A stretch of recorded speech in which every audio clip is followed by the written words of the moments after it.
Muy buenos días, Ollantay. En realidad un gusto estar nuevamente en contacto contigo.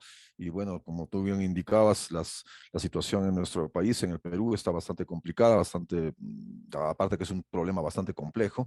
Pero bueno, ahí estamos, ahí estamos. Gracias por el contacto, Ollantay. Elan, una de las razones del por qué te contactamos, aparte de tus aportes, etcétera, que son muy valiosísimos, días antes, bueno, horas antes, minutos antes del que ocurriese ese confuso suceso del 7 de diciembre, sacaste un artículo que decía, si vacan al presidente, el pueblo, el país se va a movilizar. Nadie creía eso, obviamente, y esto salió en la mula, ese espacio que carga, ¿no es cierto? Todo, y ahí es donde escribe él. Cuéntanos, por favor, ¿cómo se explica esta situación? Si acaso de manera resumida, ¿no? Para que la audiencia pudiera entender. Bueno, sí, en realidad bueno, es que en el fondo de todo esto hay un fenómeno de profunda polarización en el Perú, ¿no? O sea, esto está expresado en el Congreso, está expresado en la lucha entre el Congreso y el Ejecutivo, y como digo, dentro del mismo Congreso y dentro del campo social, también la situación está bastante fuerte, ¿no? También está el hecho de esta confrontación que hay entre en el caso del Perú tenemos una capital, Lima, que es excesivamente centralista y que históricamente siempre ha sido ajena digamos, a la dinámica del interior del país, y entonces también se junta eso. Otro factor son, digamos, la presión de los grandes poderes económicos, los poderes fácticos, que estaban profundamente incómodos con la presencia de un maestro rural de izquierda en el gobierno, ¿no? Entonces, todos estos digamos, todos estos ingredientes se han ido sumando y esta fuerte campaña que ha hecho la derecha y la ultraderecha para vacar al presidente Castillo, construyendo denuncias, algunas de ellas que realmente son hasta risibles, pero todo esto se ha construido, ¿no? Y finalmente el presidente Castillo se vio empujado a dar un golpe de Estado, si lo podemos llamar así, pero que en realidad ni se concretizó, porque ni hubo el respaldo, ni hubo las condiciones, e inmediatamente el Congreso de la República lo vacó, ¿no?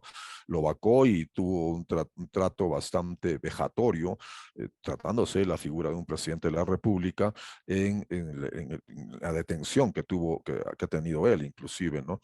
Entonces, es un panorama bastante confuso, complejo. Hay ahí todo este desprecio y este racismo estructural que tienen nuestros países, ¿no? Nuestros países tienen esa característica, este desprecio a los ciudadanos del interior del país, este desprecio a los ciudadanos que no han tenido las oportunidades, pues, para tener la educación que la élite limeña ha tenido. Y bueno, ahora este sector social, a través de la figura del presidente Castillo, llegó al poder, y eso ha incomodado fuertemente a la élite limeña, porque si uno hace digamos, un paneo de los congresistas y de la gente que está detrás de todo esto, es Lima, es Lima. Esencialmente es Lima, y da pena que incomoda y da rabia que la capital del país, que es el centro, digamos, de las decisiones, tenga esa mirada tan discriminatoria hacia el interior del país. Efectivamente, es en la limeñidad, a la limeñidad acriollada que ha instalado, digamos, un modo de concebir y autoconcebir al Perú eh, eh, constitutivamente racista, diríamos así. Eh,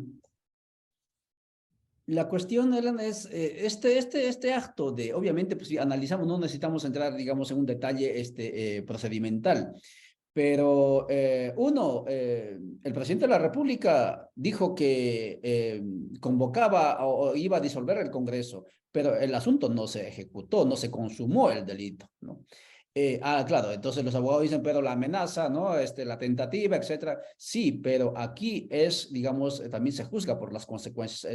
La orden que dio o la decisión que tomó, digamos, que ni siquiera está firmado, creo yo, no tuvo ningún efecto, ¿no? Eso es un punto importante. Y lo otro es el tema de el Congreso de la República, si bien es cierto, tenía planificado vacar al presidente, por lo menos hacer el procedimiento, pero la convocatoria, toda la fundamentación jurídica, etcétera, que se había hecho era en base a otros supuestos delitos y no necesariamente a esto que ellos han llamado insurgencia o levantamiento armado, etcétera. Y por lo tanto, jurídicamente hablando, o sea, técnicamente hablando, sí, en su forma, esa vacancia es inconsistente, es inconstitucional, es ilegal y por lo tanto es nulo. Por lo tanto, si vamos jurídicamente hablando, ¿no? El acto de la vacancia que le aplicaron al presidente Castillo no procede porque se vulneró desde todo punto de vista los estándares, digamos, procedimentales establecidos tanto en el Perú como en cualquier parte del mundo. Esa es una cuestión importante, aparte de las vejaciones, etcétera, que él indicaba. Que ahí nos indicaste es el racismo que está detrás, pero la pregunta, Elan, es, los ricos del país, la embajada norteamericana, a través del señor Almagro, etcétera, ¿en qué momento sintieron la amenaza a sus privilegios o a su estilo de vida desde la perspectiva económica con la presencia de Castillo en el poder? Porque al fin y al cabo Castillo no ha nacionalizado nada, no ha amenazado con revisar contratos de privatización como lo había prometido, estaba de lo más tranquilo quitándose el sombrero, intentando ser admitido, digamos, aunque nunca lo iba a lograr, ¿no? Como parte de ese grupúsculo. ¿Cómo se explica eso? ¿Qué está detrás de toda esa parte del racismo, estimado Elan? Bueno, a ver, el asunto es de que cuando se convocan a las elecciones, resultaba que en el espectro político de la gran variedad de partidos políticos que tiene el país, bueno, gran variedad de partidos políticos que creo que es una licencia muy generosa llamarles partidos políticos, ¿no? En realidad son organizaciones electorales muy caudillescas y oportunistas, ¿no? Pero llamémoslos partidos políticos. Los partidos políticos, en el amplio espectro de la política peruana, resultaba que el Partido Perú Libre era el partido más radical digamos, de este espectro. Y es la población, y es el pueblo peruano que coloca a este partido, a esta opción, llamémosla radical, la coloca en el primer lugar para el pase a la segunda vuelta, ¿no? Entonces, eso sorprendió eso sorprendió a propios y extraños, ¿no? Yo debo reconocer que a mí mismo me sorprendió que el Partido Perú Libre, que llevaba en la presidencia al profesor Pedro Castillo, pase de esa manera a la segunda vuelta, ¿no? O sea, pasó en primer lugar a la segunda vuelta. Entonces, esa ya fue, digamos, una campanada de alerta para para los poderes fácticos peruanos y para los intereses de las clases dominantes, ¿no? O sea, era inevitable que si el partido más radical estaba pasando a la segunda vuelta, bueno, ya pues, o sea, era para ellos la hecatombe, ¿no? Entonces, considero que ahí es el punto de inicio, porque hasta antes de la primera vuelta, el profesor Castillo no aparecía en las encuestas, ¿no? Era, bueno, la opción radical, ¿no? Que siempre se consideraba que era pues un grupo pequeño, ¿no? Pero digamos, es este protagonismo de esta opción radical que tiene características especiales, esta opción radical, ¿no? Y bueno, cuando digo radical estoy expresando, digamos, el sentido más profundo de lo que significa, digamos, una posición radical, ¿no? Este partido Perú Libre era un partido de izquierda, pero no es un partido de izquierda con sede y con centro de gravitación en la capital de la República, sino es un partido que tiene su centro de gravitación en el interior del país, ¿no? Y su líder máximo es el médico Vladimir Cerrón, ¿no? Que fue gobernador regional de Junín, una región andina. Entonces, ahí tiene su centro digamos, de gravitación este partido político, que es un partido que agrupa fundamentalmente a gente de provincia, ¿no? Gente de provincia de izquierda, ¿no? Entonces, esto es un componente importante, ¿no? O sea, que me parece que con el correr de los años inclusive se va a tener que interpretar de otra manera. En la política peruana, muy pocas veces hemos tenido partidos provincianos y que tengan alcance nacional, ¿no? Y más aún, partidos provincianos que sean de izquierda, menos todavía, ¿no? Entonces, eso hizo de que, digamos, digamos, este partido de izquierda, pero de origen provinciano, incomode tanto a la élite limeña, ¿no? O sea, creo que ellos se podían haber imaginado una izquierda más suave, más descafeinada, como la izquierda que lidera Verónica Mendoza, con Nuevo Perú, que es una izquierda mucho más moderna, urbana, ¿no? Acá le llamamos caviar a la gente de izquierda con ciertas comodidades, ¿no? Entonces, yo pienso que las mismas élites veían de mejor manera la presencia de Verónica Mendoza en el poder, ¿no? Pero ha sido el profesor Pedro Castillo quien pasó a la segunda vuelta e incomodó tanto, ¿no? Este hombre que es un hombre de origen rural así esencialmente rural, porque es un maestro rural, líder sindical del sindicato de maestros en mi país, en nuestro país, y ahí, si me preguntas el inicio, ahí ese es el inicio. Ese es el inicio. En ningún momento se imaginaron que un pequeño partido de izquierda, pequeño partido de izquierda provinciano llegue al poder, ¿no? Entonces, eso incomodó bastante, ¿no? Y bueno, también hay un aspecto adicional que hay que verlo de manera autocrítica, ¿no? El profesor Castillo, por esa misma condición de ser un hombre rural, porque tiene todas las características de un hombre rural, de un profesional que ejerce su trabajo en el mundo rural, tiene pues obviamente algunos vacíos de conocimiento de toda esta estructura del poder, ¿no?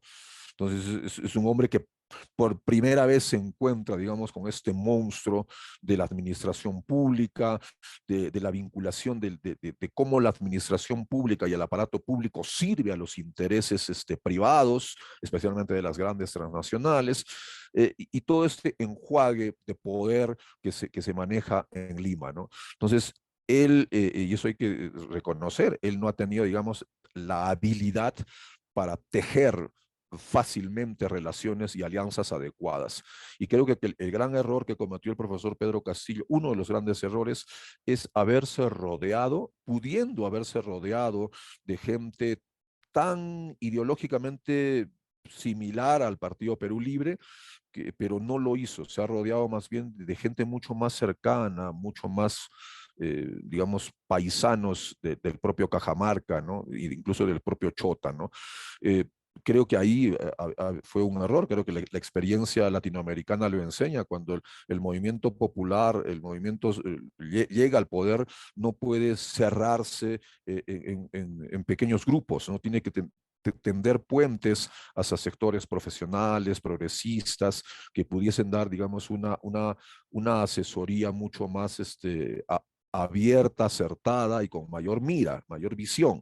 Entonces, ahí yo pienso, yo considero que ese es uno de los errores del profesor Pedro Castillo, que no le ha permitido, digamos, jugar de mejor manera en este espacio. Lógicamente, la élite limeña, siempre en alianza con los grandes poderes fácticos, y especialmente con el papel realmente nocivo que han cumplido los medios de comunicación limeños, los medios de comunicación hegemónicos limeños, han cumplido un papel, digamos, de tratar de descuartizar al profesor Pedro Castillo, ¿no? Y estaba asociado este fenómeno al hecho de que durante muchos años, en el caso peruano, el Estado ha financiado fuertemente la publicidad estatal en estos grandes medios hegemónicos. Y el profesor Pedro Castillo cortó el financiamiento a los medios hegemónicos, ¿no? Eso también llevó a la ira de estos medios hegemónicos limeños, que con mayor gusto encabezaron este proceso de descuartizamiento del profesor Pedro Castillo, ¿no? Son situaciones que se han presentado y que realmente ponen al Perú en una situación bastante compleja. Ya se ha convocado a partir de mañana un paro nacional, una huelga nacional, aunque ya previamente, por ejemplo, yo acá donde vivo, en la ciudad de Puno, ya está la ciudad completamente bloqueada, las vías de comunicación, los principales centros de abastos, comercio, etcétera, está cerrado, ¿no? Y está siguiendo un poco la línea de ya ciudades como Andahuaylas, Arequipa, Cusco, que también fueron los primeros que reaccionaron, y realmente en el interior ya están reaccionando otras ciudades, y ya es inminente paro nacional, y lo lamentable de todo esto es de que hay muertes de hermanos del pueblo, hermanos que luchan porque, bueno, haya nuevas elecciones, pero también ahí viene otro factor grave. Nuevas elecciones con este diseño político, con esta ley de partidos, así, la ley de partidos peruana es una ley de partidos antipartido, antipolítica, ¿no? Es una ley que favorece el oportunismo, el personalismo, el mercantilismo, y realmente ese debería ser el nombre, ¿no? O sea, ley mercantilista y personalista de organizaciones políticas, ¿no? En la que no todo está diseñado para que los oportunistas, la gente que hace negocio con la política, esté encumbrada, ¿no? Y es la que llega pues al Congreso, ¿no? Entonces, si con esta misma legislación vamos a elegir, y con los mismos partidos que ya existen, vamos a elegir un nuevo Congreso, bueno, sencillamente vamos a hacer cambio de personas, pero en esencia va a ser la misma figura, ¿no? Eso también es un tema bastante complejo, ¿no? Porque la gente quiere adelanto de elecciones ya, que sea este año 2000, bueno, ya acabó el 2022, que sea el 2023, ¿no? Y no como anunció la vicepresidenta, bueno, ahora presidenta Dina Boluarte para el año 2024. Entonces, tenemos ese gran problema de esta ley de partidos políticos, que realmente es una barbaridad de ley, que uno no se puede imaginar cómo ha podido ser, cómo la aceptamos como ley, que en realidad lo que hace es encumbrar el oportunismo y el mercantilismo como la forma de hacer política legitimada a través de la legislación, ¿no? Bueno, ahí estamos, Ollanta. Sí, efectivamente. Entonces, nos dices que más es el racismo lo que predominó por un lado y por otro lado, el miedo al fantasma del radicalismo, del comunismo, pero muy a pesar de que Castillo en año y medio de gobierno nunca dio muestra de amenaza, ni siquiera amenaza a los intereses económicos hegemónicos de el Perú. En ese sentido, esto es más, digamos, el linchamiento político ha sido justamente más amparados en este miedo, ¿no? Muy a pesar de las evidencias que Castillo obviamente nunca iba a hacer los cambios que había indicado hacer. La otra cuestión, Elan, es, eh, se asumía por alguna razón que en el Perú no existían, digamos, poblaciones, sectores populares que hiciesen voto consciente.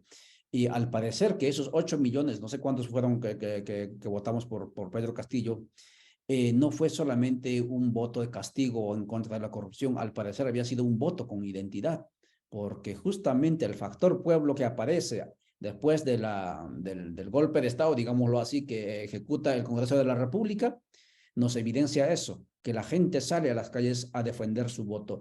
¿Es así como lo lees también tú? Bueno, efectivamente, o sea, hay una nueva, eh, hay una, hay una nueva reconfiguración de la conciencia política en el Perú. Eso es cierto, eso es así, y creo yo que con la llegada del presidente Castillo eso se está cuajando de mejor manera, ¿no? Por primera vez, un hombre de esas características es elegido para gobernar. Pero también, eso es así, pero también hay un factor importante en el voto del profesor Castillo en la segunda vuelta. Es el gran rechazo que tiene el fujimorismo en el Perú. O sea, el fujimorismo, encarnado en la figura de la hija de Alberto Fujimori, la señora Keiko Fujimori, tiene un gran rechazo, ¿no? O sea, el rechazo a esta forma, a este populismo corrupto de derecha, ¿no? Entonces, es eso también, un factor importante por el cual gente de centro votó por el profesor Pedro Castillo, Y me atrevería a decir que inclusive hasta gente de centro derecha votó por el profesor Pedro Castillo, por el rechazo y el antifujimorismo que hay en el país, ¿no? No en vano la señora Keiko Fujimori tiene tres consecutivas derrotas en segunda vuelta, o sea que es una cosa inédita, ¿no? O sea, consecutivamente, desde muy joven, porque ella fue candidata a la presidencia desde una mujer bastante joven, hasta la fecha actual no logró, digamos, convencer a la población. Pero es porque también hay un antifujimorismo, ¿no? Y ese antifujimorismo, como te digo, no solo es de los sectores progresistas, ¿no? Hay sectores de centro que rechazan al fujimorismo. Pero de lo otro que tú dices es cierto, hay toda una nueva emergencia de una conciencia política, y creo yo que eso está catapultado por esta figura simbólica que representa Pedro Castillo. Si Pedro Castillo es restituido en el gobierno o si Pedro Castillo queda definitivamente fuera y se anticipan las elecciones, fuese como fuese Ollantay, la presencia simbólica e histórica de este hombre en el poder va a marcar la pauta para los próximos años. Eso es inevitable. O sea, el interior, lo que yo llamo la nación interna o el interior del interior, ya está empoderado y ya sabe que puede llegar al poder y ha llegado al poder. A la próxima seguramente va a ser una opción mucho más rica, mucho más, digamos, con más cuerpo, porque hay que decirlo también, el Partido Perú Libre, con todas las cosas positivas que puede tener, también tiene muchas limitaciones, ¿no? Entonces yo estoy convencido de que de aquí para adelante, sea como se resuelvan las cosas, ya las cosas han cambiado. Me parece que no es la misma, voy a hacer una comparación un poco osada, pero la voy a hacer, ¿no? Es lo mismo que pasó cuando se hizo, cuando las fuerzas, el gobierno revolucionario de las Fuerzas Armadas con el general Juan Velasco. Una vez que se dio la reforma agraria, hubo, digamos, un proceso de ciudadanización y de politización del campesino peruano, ¿no? Entonces, a mí me parece que ahora ya no solo va a ser ciudadanización, sino también va a ser, digamos, conciencia política y organización para el poder, ¿no? Entonces, a mí me parece que eso va a pasar, ¿no? Eso va a suceder. Y mientras más se esté calentando la cosa en el interior, como está sucediendo ahora, porque uno tendría que, incluso, mira, yo acá en Puno, ¿no? La gente cuando, digamos, se reúne en asociaciones, federaciones para hacer el paro, comienza a conversar esas cosas, ¿no? El hecho de lo que representa simbólicamente el profesor Pedro Castillo y cómo la élite lo ha descuartizado, ¿no? Entonces, eso, esos son condiciones para que en el futuro digamos, la organización política en el campo popular, creo yo, va a tener una reconfiguración. Quizás me estoy anticipando, pero es lo más probable que pueda suceder. Muchas gracias, Elena. Entonces, claro, el intento de descarmiento, ¿no? Político, penal que le están queriendo aplicar y le han aplicado a Castillo, al parecer va a tener un fenómeno boomerang, es decir, les revienta, les revira justamente a los que están haciendo eso en su contra. Lo mismo que hicieron con Tupac Amaru, etcétera. Al final la gente no se asustó, continuó. Eh, pero aquí viene otra cuestión. Esas grandes mayorías que en este momento están moviéndose en el Perú, que son alrededor de 11 regiones movilizados en el país y se van a seguir sumando como indicas, y son gente que están molestos no solamente con el sistema, sino también tienen, digamos, abonado ya este sentimiento de que sí se puede entonces hacer los cambios, etcétera, políticamente hablando, pero están obligados a votar por los mismos partidos políticos, es decir, no tienen un instrumento político propio, un poco, digamos así, no solamente narrativa, sino también organizativamente diferente, ¿no? A los partidos políticos, ¿no? Entonces, no se quedaría en lo mismo, y ahí decías, obviamente, cambiar la ley de partidos políticos, pero tampoco, digamos, por ejemplo, hay fuerzas como rondas campesinas, etcétera, que no han podido consolidar una organización, un instrumento político propio por donde canalizar estas agendas con sus propias metodologías de lucha política, como es el caso, por ejemplo, de Bolivia, los movimientos sociales y su instrumento político el MAS, como el caso de Guatemala, comunidades campesinas y indígenas y su instrumento político Movimiento para la Liberación de los Pueblos, MLP. Por ahí se canaliza esa fuerza, mayoría social para convertirlo en mayoría política. ¿Cómo lo ves eso, Alan? Bueno, sí, lo que tú dices es muy cierto. O sea, no está constituido todavía el instrumento. Y nosotros sabemos muy bien que, digamos, tenemos el ejemplo de los hermanos de Guatemala, de Ecuador, de Bolivia, donde realmente el campo popular está mucho más organizado. Es mucho más orgánico, es mucho más contundente y tiene una cosa que, digamos, es importante. Tiene el reconocimiento de la sociedad, ¿no? O sea, hay una aceptación social de que hay un sector, digamos, progresista del campo popular que tiene carácter político e impacta sobre la propia estructura de la sociedad y de la política. Pero en el caso peruano, desgraciadamente no hay el instrumento, ¿no? Se suponía que, digamos, un poco retrotrayéndonos, ¿no? El instrumento que realmente, hago un retorno 10 años atrás. Se supone que el instrumento que debió ser fue el Partido Nacionalista de Ollanta Humala, ¿no? Ese debió ser el instrumento con el cual los pueblos originarios, en alianza con los sectores urbanos, logren la transformación de la sociedad peruana, ¿no? Pero desgracia, una vez que llegó, digamos, Ollanta Humala, bueno, ya conocemos toda la historia de cómo se sometió a los poderes fácticos y el papel que incluso tuvo su señora esposa, de realmente ser pues un poco la correa de transmisión con estos sectores. Entonces, yo pienso que esa fue una gran oportunidad del pueblo peruano con el Partido Nacionalista, ¿no? Eh, luego, ahora, etnocacerismo, etnonacionalismo de Ollanta Humala, últimamente lo está queriendo levantar su hermano Antauro, que ya salió de prisión luego del Andahuaylazo, y está recorriendo el Perú, pero ahora resulta que Antauro tenía hace algunos días pues una expresión infeliz, precisamente respaldando a Dina Boluarte, y eso ha ocasionado cierto rechazo. Eso desde, digamos, desde el esquema de la política tradicional, ¿no? Porque no dejan de ser instrumentos tradicionales. El problema es que desde abajo no se está construyendo, ¿no?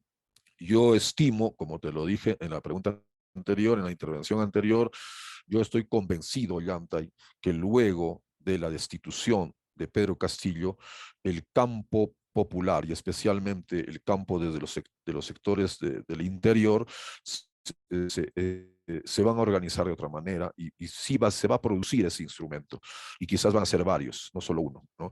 El problema es de que estamos pues encorsetados en esta ley de partidos políticos que si se convoca elecciones ya, digamos que sea, digamos, lo más pronto, para el 2023, octubre, no sé, de acuerdo a, digamos, lo técnico, logístico que también se tiene que manejar, lo más probable es que tiene que ser con los mismos partidos, ¿no?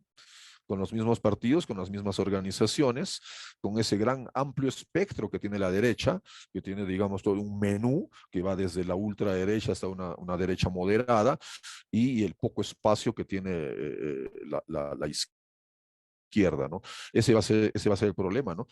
En realidad, por eso es importante ir hacia una asamblea constituyente que modifique el diseño de la institucionalidad política en el Perú, ¿no? Entonces, por eso es urgente la asamblea constituyente. O sea, el diseño económico está agotado, pero también el diseño político está agotado, ¿no? Y tiene que constituir una nueva forma de organizar la política en el país y que dé cabida a estos sectores emergentes de la sociedad peruana que jamás han tenido, pues, o bueno, y sí han tenido instrumentos, pero muchas veces esos se han diluido en el tiempo, ¿no?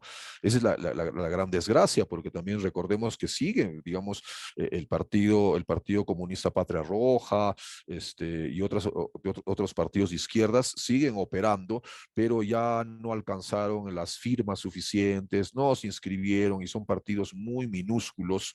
Lo más cercano es el partido Perú Libre de Vladimir Cerrón, y el Nuevo Perú, esta alianza de Juntos por el Perú, donde estuvo Verónica Mendoza, que vendrían a ser las dos opciones de izquierda, ¿no? En un universo de partidos de derecha, ¿no? Entonces, es cierto, sí creo que ahí tenemos un problema de instrumento ahí que todavía no se ha logrado encarnar. Y bueno, y ahí creo que durante mucho tiempo antropólogos, historiadores han hecho explicaciones de por qué el movimiento indígena peruano tiene esas características, ¿no? Y tú lo sabes muy bien, lo has conversado varias veces. Hay una particularidad que tiene el movimiento indígena en el Perú, muy diferente de los hermanos ecuatorianos y ecuatorianos, bolivianos, de Centroamérica, Guatemala, incluso de México, ¿no? Entonces, son nuestras características muy particulares que tienen que ver con esta dolorosa herencia colonial, esta gran fractura que históricamente hemos soportado y que descabezó a la élite indígena desde la época de la emancipación, ¿no? A diferencia de otras élites que sí se mantuvieron vigentes, nuestra élite, la élite indígena peruana, fue descabezada y hay pues un pasado que tenemos que ahora reconstruir. Y a mí me parece que vamos por buen camino. Pese a que estamos en una situación bastante crítica y dolorosa, Ollantay, pero a mí me parece que esta es la apertura a una nueva configuración del campo popular en el Perú. Y eso va a pasar. Te aseguro que eso va a suceder. Muchas gracias, Elan. Elan Vera, conversando con ustedes, con nosotros en este programa La Hora Constituyente, que miércoles a miércoles transmitimos tanto para Guatemala, pero también para el continente, con la finalidad de abonar, de aportar algunas ideas y acaso también argumentos para esos relatos de cambios estructurales que van emergiendo en los diferentes países, en los diferentes estados bicentenarios. Elan, hablábamos entonces del sujeto, ahora vayamos al tema de las propuestas. En las calles no solamente gritan Castillo Libertad, no solamente gritan que se vayan todos nuevas elecciones, también están gritando lo que dices Asamblea Constituyente, proceso constituyente. Y aquí viene la pregunta. ¿Hay algún consenso, algunas ideas claras? ¿Qué es lo que exactamente se quiere incorporar en la nueva constitución política o qué es lo que se quiere cambiar de la constitución política actual? Y si nos puedes ayudar con eso, por favor, adelante. Bueno, sí, en realidad el tema del cambio constitucional tiene digamos, dos facetas, dos escenarios. El escenario uno es hacer una reforma constitucional de esta constitución fujimorista neoliberal, ¿no? La constitución del 93, constitución fujimorista neoliberal, hecha especialmente para que el Perú haya apertura hacia los mercados internacionales y colocar el capital transnacional como la palanca del desarrollo, ¿no? Eso es lo que dice la Constitución en pocas palabras. Y del otro lado, o sea, hacer una reforma a eso, y el otro escenario es realmente hacer una asamblea constituyente, ¿no? Una asamblea, porque bueno, en la tradición peruana, las constituciones desde la década del 70 han sido a través de asambleas constituyentes, ¿no? Entonces, formar una nueva asamblea constituyente para que haga una nueva constitución. Tanto en el caso de los que buscan la reforma, como de quienes estamos a favor de la nueva constitución, hay puntos en común, ¿no? Hay puntos en común. El punto más fuerte en común es el capítulo económico, ¿no? Tanto los que buscan la reforma como los que buscamos la nueva constitución, coincidimos en el capítulo económico. Este capítulo económico tiene una figura que se llama el Estado subsidiario. ¿Qué es un Estado subsidiario? Es un Estado que se retrae de la actividad empresarial como Estado, ¿no? Y entrega al mundo privado propiamente toda la escena de la vida económica, ¿no? Y reservándose por ser Estado subsidiario solo aquellos espacios donde el capital privado no desea participar. Y ahí sí puede entrar el Estado, ¿no? Entonces, realmente, pues, es una figura ultra neoliberal que funciona en el Perú. Entonces, digamos, lo que se coincide es de que tiene que haber un rol del Estado, ¿no? Y no solamente este papel subsidiario, ¿no? Que está por debajo del mercado. Y ese es un primer cambio, ¿no? En el cual, digamos, reformistas y quien opta por la nueva constitución, estamos en la misma vereda. Pero también, digamos, en la nueva constitución hay todo esto que los expertos llaman, pues, el nuevo constitucionalismo social, ¿no? Que está encarnado en la constitución boliviana, que está encarnado en la constitución de los hermanos ecuatorianos, que estaba en parte en la fallida constitución chilena, que no fue aprobada, que es ya entrar digamos, a otro escalón, a otro nivel de comprensión del Estado y de comprensión desde los derechos ciudadanos, ¿no? En los cuales ya no solamente se habla de derechos ciudadanos, sino de derechos de los pueblos originarios, derechos inclusive de la madre tierra, de la Pachamama, ¿no? Entonces, ya incluso el hecho de denominarnos una plurinación o plurinación o nación plural o estado plurinacional, la presencia, digamos, del enfoque intercultural en el diseño del Estado, porque un país como el nuestro tiene que tener, incluso hasta por sentido común, el Estado tiene que tener un diseño intercultural de la política pública, ¿no? No puede ser un diseño monocultural y solamente para atender a determinados sectores, ¿no? O bajo determinado paradigma de sociedad. Entonces, eso es nuevo y eso tiene que incorporarse, ¿no? Eh, Creo que ahí, digamos, figura, digamos, un poco a grosso modo, digamos, los dos escenarios de los reformistas y tanto los que buscamos la nueva constitución y lo que implicaría una nueva constitución con un rol mucho más promotor del Estado, una incorporación de la nación interna dentro del diseño, porque tenemos diseños de Estado que son copia del mundo occidental, del Estado occidental, el Estado occidental liberal y no hemos podido construir, en el caso peruano, un diseño de Estado acorde con nuestra realidad. O sea, es una cosa que a veces la gente no entiende. El Estado tiene que ser de acuerdo a la realidad.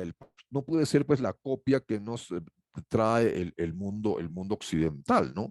Entonces, hay forma, por ejemplo, una cosa muy propia de la tradición en el mundo andino es esta tradición comunitaria. La tradición comunitaria que se expresa en el derecho colectivo, por ejemplo. Eso no figura en nuestra constitución. Se entroniza a la persona humana, al yo individual. Y sabemos muy bien, hasta en Lima, en los sectores populares, la gente opera con esta tradición comunitaria, corporativa, de organización, ¿no? Por ejemplo, eso no está, nunca estuvo y en algún momento tiene que estar. En algún momento tiene que estar en el diseño de Estado esta forma comunitaria de la organización del pueblo peruano, que está a todo nivel, en el mundo económico, político, cultural, profesional, hasta deportivo. La gente opera de manera comunitaria, colectiva, organizada, en esa figura maravillosa que el mundo andino dio a la civilización humana, que es el Ayllu, ¿no?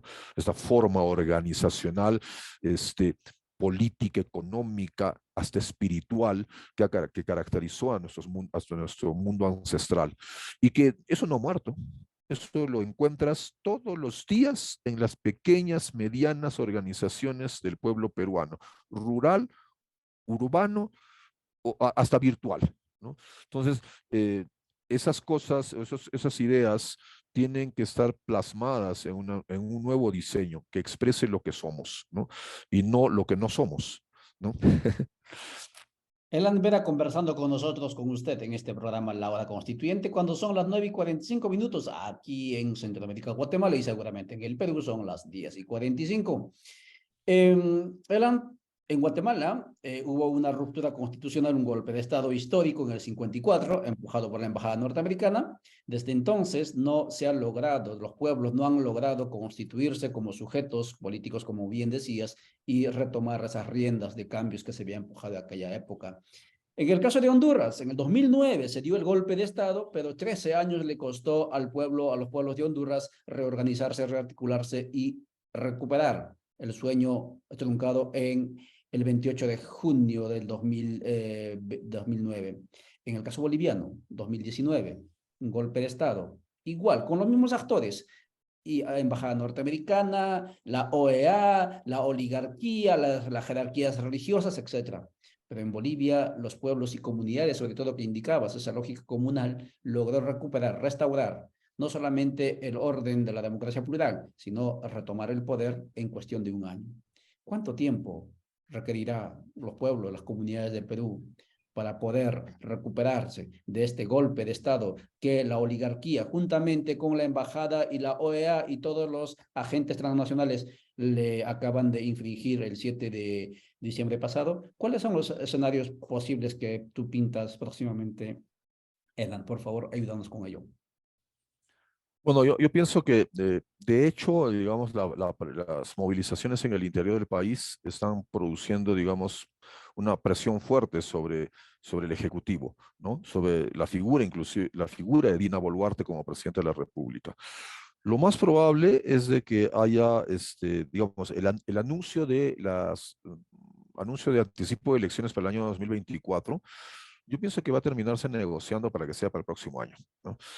Tal vez en octubre, no sé, una fecha como mencionaba, una cosa también que tiene que manejarse de manera logística, pero me parece que ese va a ser un escenario, ¿no? Con lo cual, ahora también la disolución del Congreso es el problema. O sea, la gente ha rechazado, digamos, en las encuestas siempre sale esta cosa que incluso hasta resulta caricaturesca, ¿no? O sea, el presidente de la República sí tiene un rechazo de 70%, pero el Congreso de la República tiene un rechazo de 80%, ¿no? Entonces, en la ruptura anterior que tuvimos con Merino y la asunción del gobierno de Sagasti, se disolvió el Congreso y funcionaba la Comisión Permanente del Congreso, ¿no? Que es una especie de pequeño consejo donde agrupa a todos los partidos políticos, ¿no? Entonces, si se disuelve el Parlamento, tendría que funcionar la Comisión Permanente, ¿no? En el caso peruano, para los que no conocen, el Perú no tiene dos cámaras parlamentarias, ¿no? O sea, la Cámara Alta, el Senado, la Cámara Baja, la Cámara de Diputados o Representantes, no tenemos eso. La constitución fujimorista lo que produjo es un parlamento unicameral, ¿no? Entonces, ese parlamento unicameral es el que está pues ahora en juego, ¿no? Si se disuelve. Entonces, un escenario es ese que mencioné con respecto al adelanto de elecciones. El otro es de que se disuelva el Congreso y funcione la comisión permanente, porque de todas maneras tiene que haber un funcionamiento operativo del poder legislativo. Y creo yo que también hay una digamos, una tercera posibilidad que al final se pueden juntar las tres, ¿no? Es el hecho de que Dina Boluarte plantee una gran plataforma nacional de diálogo, ¿no? Nosotros tenemos acá en el Perú un mecanismo que salió después de la dictadura de Fujimori, que es el Acuerdo Nacional, ¿no? Es una organización que incluso ha llegado, funciona hasta como ONG, que es el Acuerdo Nacional, ¿no? Que agrupa a los diferentes partidos políticos y algunos representantes de los poderes fácticos inclusive, ¿no? Pero me parece que ese Acuerdo Nacional como mecanismo ya está agotado. Realmente tenemos que hablar de otra forma y otra configuración de esto que acá le llamamos las mesas de diálogo, ¿no? Que para todo conflicto medioambiental siempre se crea la mesa de diálogo.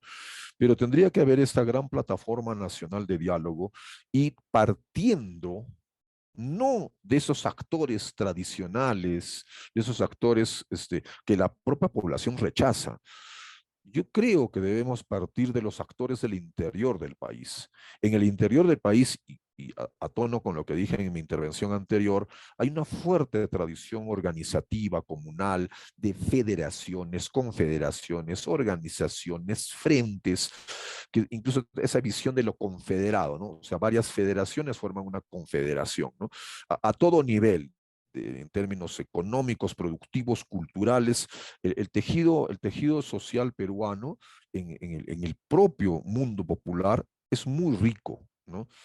A diferencia, digamos, de lo que siempre digamos, la propaganda hegemónica desarrolla, ¿no? Que eso ya no existe, ¿no? Eso sí sigue existiendo. Entonces, esta gran plataforma de diálogo nacional debería tener como punto de gravitación el interior. ¿no? Y convocar a estos sectores, ¿no? Yo ayer en una entrevista en un medio limeño, precisamente ponía el ejemplo de Puno, el lugar donde vivo, ¿no? O sea, Puno es considerado pues la región quechua aymara, ¿no? Porque hay nacionalidad quechua, nacional aymara en el sur y en el norte, ¿no? Entonces, ahí tendríamos un primer dibujo, pero también hay dentro de eso confederaciones, asociaciones de toda índole. ¿Y por qué estos grupos organizados no les damos el lugar protagónico, ¿no? El problema de que en nuestro país es que tenemos una gran fragmentación. O sea, es cierto, hay organización, pero es fragmentaria, pequeña, digamos, no tiene, digamos, la madurez política en algunos casos que desearíamos, pero ahí opera resolviendo necesidades y problemas particulares. Pero entonces yo considero que una gran plataforma nacional de diálogo debería incorporar a estos actores de la gran variedad organizacional y corporativa que tiene el Perú, ¿no? Que la tiene. Ayer me preguntaban, pero ¿qué actores, no? Es increíble, o sea, es así. En Lima la gente no se imagina cómo es en el interior del Perú, o sea, no tiene ni la más mínima idea de cómo funciona el interior, donde, la gente se organiza hasta para las pequeñas cosas que tienen que ver con el alumbrado eléctrico, con el saneamiento en su zona, ¿no? Entonces, a mí me parece que y es una cosa que incluso a veces yo la pienso, Llantay. Nosotros tenemos una gran tradición corporativa. ¿No? Bueno, para los politólogos hegemónicos occidentales, eso es mala palabra, ¿no? Pero nosotros tenemos una gran tradición corporativa, ¿no? Funcionamos en grupo, ¿no? Nos hemos el peruano se ha ciudadanizado en asociación, en grupo. No se ha ciudadanizado como el europeo, con el sujeto individual, la razón individual, el yo individual. No. Acá en el Perú nos hemos hecho ciudadanos de manera corporativa, en asociaciones, federaciones, frentes de lucha, etcétera, etcétera. Entonces, tengo la impresión que un diseño de Estado y una salida tiene que ir por ahí, ¿no? Y también, cuando se quiere hablar de diálogo, partir de ahí, ¿no? Partir de lo que somos, ¿no? Un gran conjunto, lo que un poco me voy a permitir un poco lo romántico, ¿no? El Tahuantinsuyo era una gran confederación de etnias, ¿no? Eso no ha muerto. Bajo otras formas de tipo económico, cultural, productivo, pero eso sigue existiendo. Sigue existiendo la gran confederación ya no será pues de etnias, pero será de organizaciones, ¿no? Entonces, así somos, así hemos operado y así hemos enfrentado todos los desafíos de la colonia, de la república, de esa manera, ¿no? Y esa es nuestra forma de ser. Entonces, salidas, bueno, pues vamos al interior. Vamos al interior y vamos a los frentes, a las organizaciones y preguntémosles, ¿no? ¿Cómo buscamos la salida? La sabiduría del pueblo es una sabiduría con proyección hacia el futuro, que es diferente a la sabiduría de la hegemonía. La sabiduría de la hegemonía es mantener el statu quo, mantener el orden establecido. La sabiduría del pueblo se proyecta hacia el futuro, ¿no? Entonces, si uno quiere ver el futuro, vaya donde está el pueblo. Si uno quiere ver el statu quo, bueno, pues alíñese con los poderes hegemónicos, ¿no? Entonces, la salida, yo pienso, y cierro, una plataforma nacional de diálogo que incorpore a estos actores invisibilizados por la historia y que deben tener ahora su lugar protagónico luego de que llegaron al poder a este presidente rural, ¿no? Ya están dadas las condiciones y me parece que es cuestión de dar el siguiente paso, ¿no? Y ese sería el siguiente paso, esta gran plataforma. Muchas gracias. Alan Vera conversó con ustedes en este programa La Hora Constituyente, hoy 14 de diciembre, cuando son las 9:55 en Centroamérica. Y ustedes, amigas y amigos que nos siguen de diferentes pueblos, de diferentes territorios, de diferentes países, usted podrá sacar su conclusión. El Perú está viviendo una situación que no estamos lejos de vivirlos también en el territorio donde estemos, porque en el fondo lo que está pujando en el Perú, aparte de toda esa ideología racista, etcétera, ese pensamiento que nos indica Elan, son los intereses económicos hegemónicos. Por más que Castillo no tocó los intereses económicos, estos se sintieron siempre amenazados con la presencia de este campesino indeseado, ¿sí? Porque es así, esto es la República Criollas, y es por eso que le dieron el golpe, y ahora el factor pueblo es el que está prácticamente obligando no sé si a dialogar, porque no creo que ellos puedan dialogar, los de la élite, pero por lo menos a ver otra opción de salida a esta situación, porque Perú, la situación caótica que está viviendo, no termina hoy. Esto va a seguir creciendo, como indicábamos, y por más militares que pongan a las calles, el asunto creo que va a continuar. Elan, por favor, despídase de la audiencia. Vamos a ir cerrando. Tiene usted un minuto para cerrar. Adelante. No, sí, Ollanta, y como siempre es un gusto estar en contacto contigo y bueno, ya no solo en contacto, sino verte, ¿no? Directamente y a toda la amable audiencia a través de las redes y todos estos mecanismos alternativos que tenemos que aprovechar y tenemos que emplear. Y simplemente pues el abrazo grande, el abrazo de hermano latinoamericano para todos y a seguir adelante. Muchas gracias, Elan. Muchas gracias, amigos y amigas, por seguirnos. Siempre recomendamos mover estos contenidos en todos los espacios que a usted le permitan hacer en el algoritmo, en ese mundo de la cárcel gigante. Chau, chau. Hasta el próximo miércoles.